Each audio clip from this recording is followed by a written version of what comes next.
உனக்கு நடந்த நல்லது எல்லாத்தையும் மறந்துட்டு கெட்டதை மட்டும் நினைச்சிட்டு இருக்கறனாலதான் உன் மனசுல இப்படி எல்லாம் குழப்பம் வருது. நீ கர்ப்பமானதுக்கு அப்புறமா எத்தனையோ நல்லது நடந்திருக்குல்ல. மாமாக்கு எதிரியா இருந்தவங்க எல்லாம் இப்ப ஜெயிலுக்கு போயிருக்காங்க. மாமா பிசினஸ் சக்சஸ் பண்ணி இப்ப பெரிய ஆளா வளர்ந்திருக்காரு.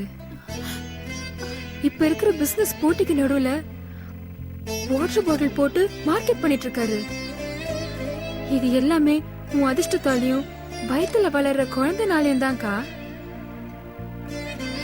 இத நினைச்சு பெருமைப்படுறத விட்டுட்டு பால் கொட்டினதை நினைச்சு இப்படி அழுதுட்டு இருக்கியேக்கா. காயத்ரி அக்கா, நான் சொல்றத கேளு.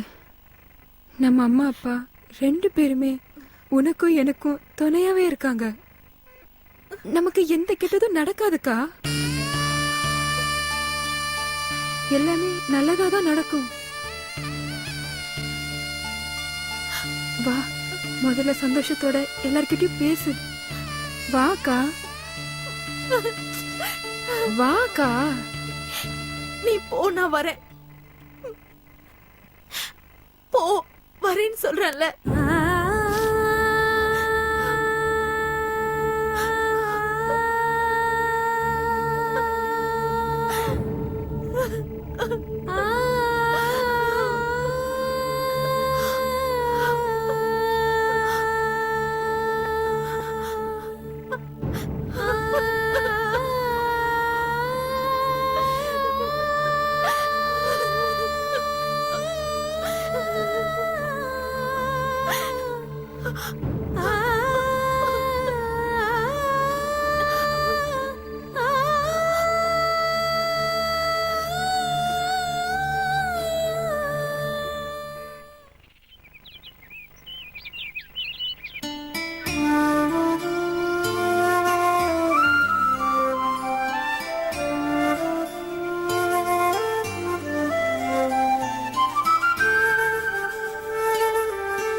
என்னங்க, சாப்பிடுவாங்க.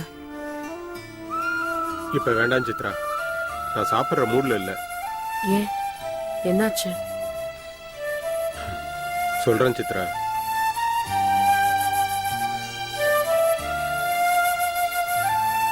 என்னங்க, என்னாச்சு? உங்ககிட்ட எப்படி கேக்குறதுன்னு எனக்கு தெரியல சித்ரா. என்கிட்ட கேக்குறதுக்கு என்ன தயக்கம்? சொல்லுங்க.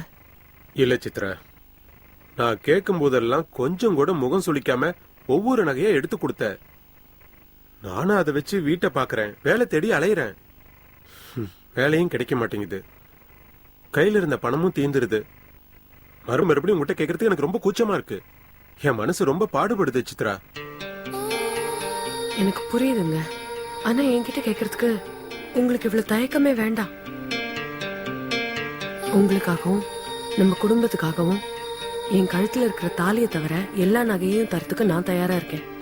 இதை நினைச்சு நீங்க எந்த கவலையும் படாதீங்க. இருக்கிற நகையெல்லாம் கொண்டு வந்து தரேன். எவ்வளவு வேணுமோ அதை பார்த்து எடுத்துட்டு போங்க. இல்ல சித்ரா, வேண்டாம். நான் என் ஃப்ரெண்ட்ஸுங்களே கேட்டுக்கிறேன். ஃப்ரெண்ட்ஸ் எல்லாம் கொடுப்பாங்க, நான் இல்லைன்னு சொல்லல. ஆனா அவங்க கிட்ட எல்லாம் கேட்டு வாங்கினா அது அசிங்கங்க. அது நமக்கு வேண்டாம். உங்களுக்கு வேலை கிடைச்சிடும்ன்ற நம்பிக்கை எனக்கும் இருக்கு, உங்களுக்கும் இருக்கு. மனசை தளர விடாம ஒரு நல்ல வேலையா பார்த்து தேடிக்கோங்க. அதுக்கப்புறம் என்ன, இந்த நகையெல்லாம் ஒன்னொன்னா மீட்டுக்கிட்டா போச்சு. அந்த நம்பிக்கையில தான் ஒவ்வொரு நகையா வாங்கி அடமானம் வச்சிட்டு இருக்கேன். அப்புறம் என்ன உங்களுக்கு மன கஷ்டம்? இல்ல சித்ரா, அப்பா அம்மா கிட்டயும் கிருஷ்ணன் உங்களை சந்தோஷமா வாழ வச்ச மாதிரி நானும் உங்களை வச்சு காப்பாத்துவேன்னு சொல்லிட்டேன். ஆனா ஒவ்வொரு நாளும் பணத்துக்காக நான் படுற அவஸ்தை, உங்ககிட்ட இருந்து ஒவ்வொரு நகையா நான் வாங்கிட்டு போறது என் மனசுக்கு ரொம்ப வேதனையா இருக்கு. இது பாருங்க, வீட்டுக்குள்ள 1000 பிரச்சனை இருந்தாலும் ஒரு ஆம்பளை வெளியே போகும்போது அந்த மன கஷ்டம் எதையுமே காட்டிக்க கூடாது. அப்பதான் 4 பேர் மதிப்பாங்க. நீங்க வேலை தேடி போற இடத்துலயும் அப்பதான் அவங்களுக்கு உங்க மேல ஒரு நம்பிக்கை வரும். இந்த கஷ்டம் எல்லாம் கூடிய சீக்கிரம் சரியாயிடுங்க, நான் நம்புறேன். நீங்க கவலைப்படாம தைரியமா இருங்க. நான் போய் நகை எடுத்துட்டு வரேன்.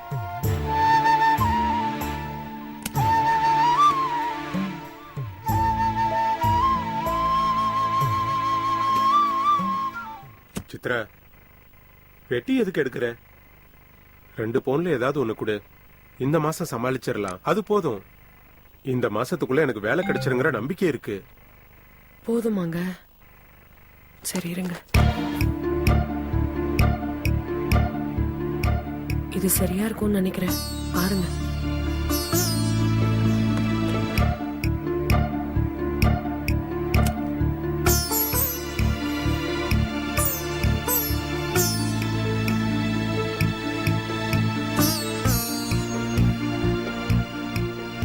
சித்ரா,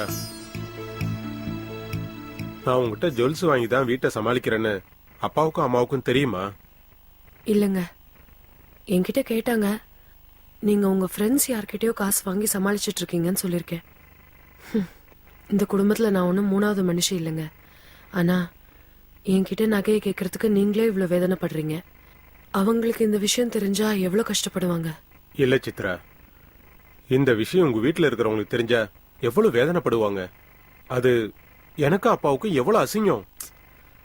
சும்மா இத பத்தியே புலம்பிட்டு இருக்காதீங்க. போய் இந்த நகையை வச்சுட்டு வாங்க. இப்ப வாங்க சாப்பிடுங்க.